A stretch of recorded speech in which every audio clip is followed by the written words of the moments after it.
বৈষম্য বিরোধী ছাত্র আন্দোলনের ব্যানারে দেশব্যাপী সংগঠিত আন্দোলনে দেশের ৫ শতাধিক পলিটেকনিক্যাল ইনস্টিটিউটের শিক্ষার্থীগণ অংশগ্রহণ করে। এই আন্দোলনে রাজপথে থেকে ডিপ্লোমা ইঞ্জিনিয়ারিংয়ে অধ্যয়নরত শিক্ষার্থীগণ বলিষ্ঠ ও সংগ্রামী ভূমিকা অব্যাহত রেখেছে।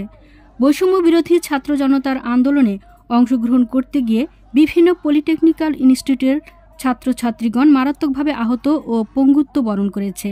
দেশের সকল পলিটেকনিক্যাল ইনস্টিটিউটে অধ্যয়নরত ৪ লক্ষাধিক শিক্ষার্থীর পক্ষে আমরা আন্দোলনের শহীদ শিক্ষার্থীদের আত্মার মাগফিরাত এবং আহত শিক্ষার্থীদের আশু সুস্থতা কামনা করছি।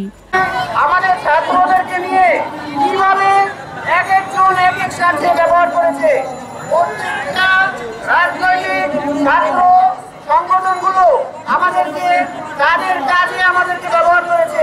এই প্রকার কোন রাজনৈতিক সংগঠন আমাদের কোন প্রতিষ্ঠানে আমরা চাই না। আমরা চাই আমাদের প্রতিষ্ঠানগুলো শান্তিপূর্ণভাবে ছাত্রদের জন্য উন্মুক্ত করা হোক।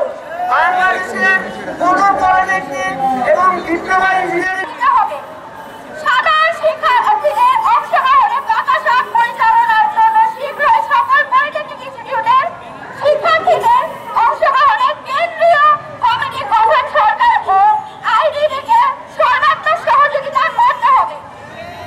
সকল দলীয় রাজনীতির ঊর্ধ্বে থেকে বৈষম্য বিরোধী ছাত্র আন্দোলনের পক্ষে দেশের সকল পলিটেকনিক ইনস্টিটিউটের